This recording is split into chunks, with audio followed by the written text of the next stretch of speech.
Welcome back to Pokemon Y. We've finished up catching all the legendaries. We've been backwards and forwards around Kalos, seeing the extra stuff. We've just got one little side quest left to go. And to do that, we're going back once again to Lumio City. Fun. Yeah, it's like Lumios. I get that it's like the main area of Kalos that they put a lot of work into, but it's also got the worst camera, so fuck it. Yeah, it's clearly the hub of the game, or at least it wants to be treated as such, but it's just awkward to get around. It is, like, the camera's annoying, and like this particular game was not built in having like that side-on angle in mind. It does it, like, it works. It's just a little bit clunky, but I feel like I've said my piece enough about Lumios over the course of the playthrough. What we're here for this time is the Looker side quest, as we saw from that Holocaster call that we just got. I still have to be careful saying that, like Jesus. But like, the way you get to this is once you've done the stuff in Killage City and you've got the upgraded Mega Ring. That's what we were talking to Sycamore for. Next time you go to Lumio City, you'll get the call. And that's when all this stuff starts. So, Looker. He's been in Pokemon games before. This was the first time that I ever encountered him because I didn't play Platinum and I never got around to doing the extra stuff in Gen 5. But he has a bit of history. And so, Looker is part of the International Police. That means that he can show up basically anywhere. Stephen, do you have any memories of him in 4 or 5? Vaguely. It's like he doesn't really do that much. He shows up, and that's about it, really. I seem to recall in Platinum from LPs that I've watched that he just sort of is the guiding into the next area sort of character. Whereas here, like, he's not so much that, it's more that he's here in Kalos on a mission. And yeah, we're going to be doing a lot of back and forth, but this first part is going to be one of the most simple missions out there. And that's why we need a little bit of other stuff to talk about. So, Stephen, you've been playing your new favourite game of the year, haven't you? Where are you up to so far in Pokemon Sword? Well, I've just gotten back to... I'm just about to start the Dragon Gym, so I'm about to get the 8th badge. Most of the way through, then, yeah. What's your team right now? This is my final team. Rillaboom, Corviknight, Boltund, Crawdaunt, Noivern, and Chandelure. Not bad. Like, I will say, I'd like Crawdaunt as a design. I've never actually got around to using him as a water type. Yeah, that's what I thought as well. It was like, I was trying to figure out a water type that I wanted for the team. At first I thought, Milotic. But you need to trade to evolve that, so nope, that's out of the picture, and you won't be able to get that later on because... Like, yes, you can capture it in the wild area, but you have to wait until a bit later to get hold of it. So I was like, nah, forget it, that's out of the picture. I did think of Gyarados, but I've used Gyarados so many times, so I was like, no, avoiding that. Then it was down to Wishiwashi and Crawdaunt. Yeah. And I do really like Wishiwashi. I love Wishiwashi's concept. Yeah, but that's a bit, like... Isn't it a bit fiddly to work with, given it's revolving around that schooling ability? Not really, because as long as it's like its health needs to get really low before it turns back into its singular form. So pretty much as long as it's always at a high amount of health, or a reasonable amount of health, it is really strong. Oh, right. It's slow, but really, really strong. Because I used Gyarados as my water type in my Sword run. Now in Shield, I've actually been using Whiscash, which a Pokemon that I haven't used before in a team.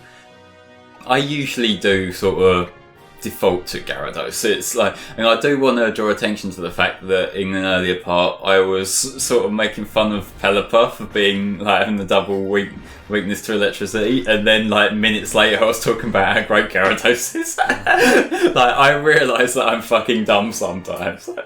But yeah, given we're on the mission now, I should just draw attention to what's going on here, in that Luca's first mission for us is to just go around Lumia City and pick up these tickets.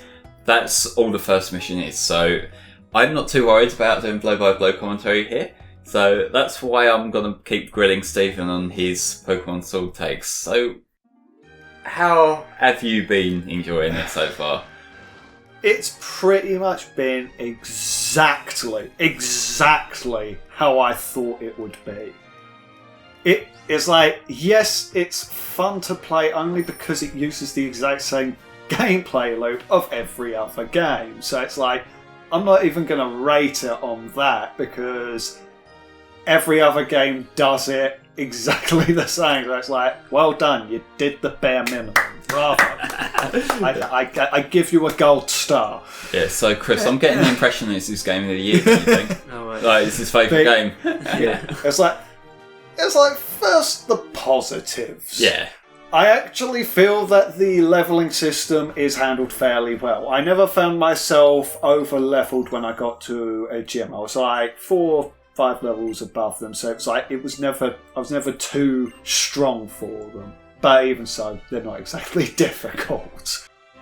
But yeah, it was like the last challenging gym I faced was the fire gym. The fire gym, it ultimately depends what your team set up like, because I do like the way that the fire gym basically just gives you free fire type Pokemon, because the gym mission in that is that you have to score enough points to get to the leader, and I think it's 2 points if you catch one of the wild Pokemon in there and 1 if you beat it. Yeah. So that you can catch them pretty easily. There's the new centipede fire thing, I can't remember its name. Sizzlipede. Yeah, that's the one. Because then it evolves into Centiskorch, which I love. I love Centiskorch. It's ugly, but I like it. Ugly? It's an ugly little... I don't think it's ugly.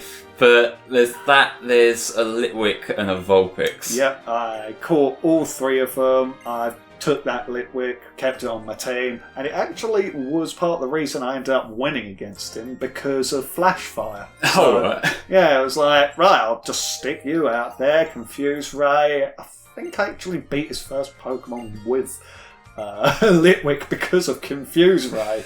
Like, oh, you're going to try Will-O-Wisp? Yeah, well, that ain't going to work because I'm Fire type. Yeah. Oh, you're trying some fire moves, are you? No, that ain't going to work.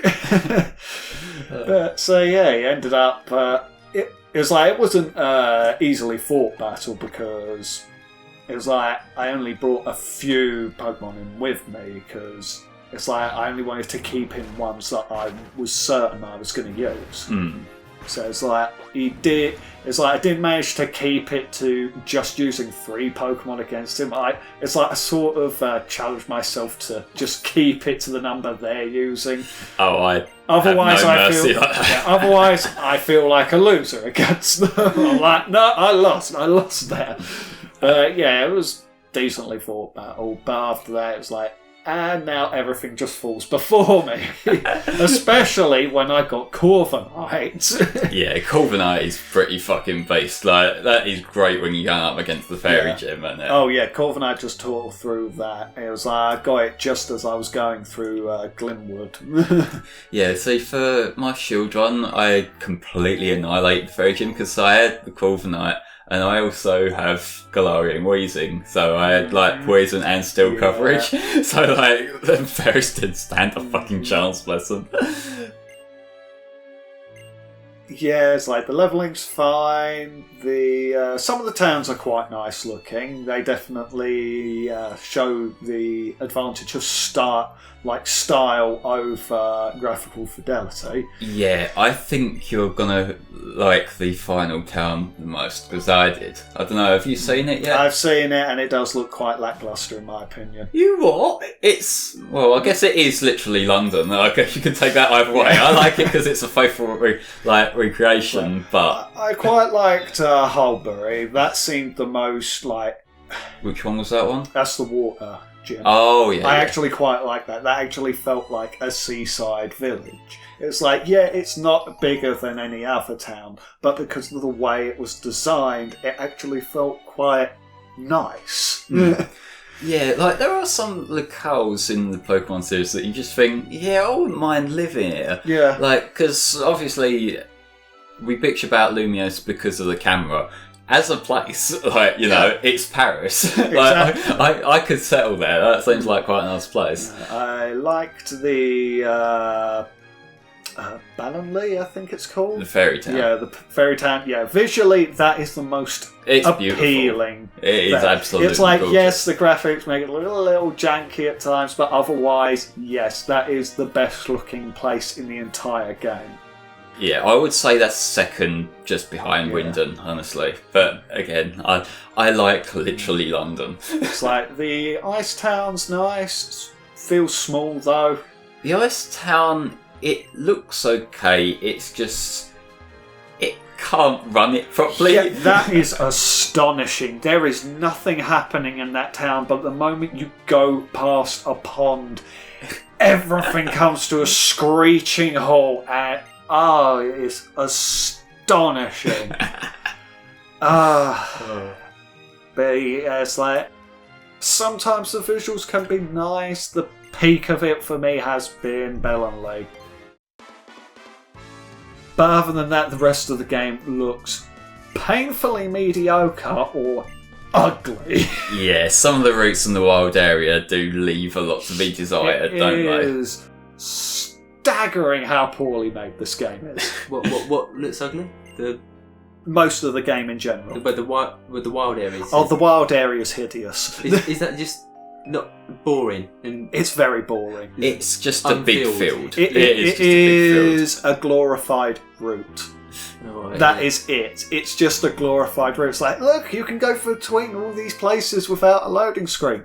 You could do that in all the other games.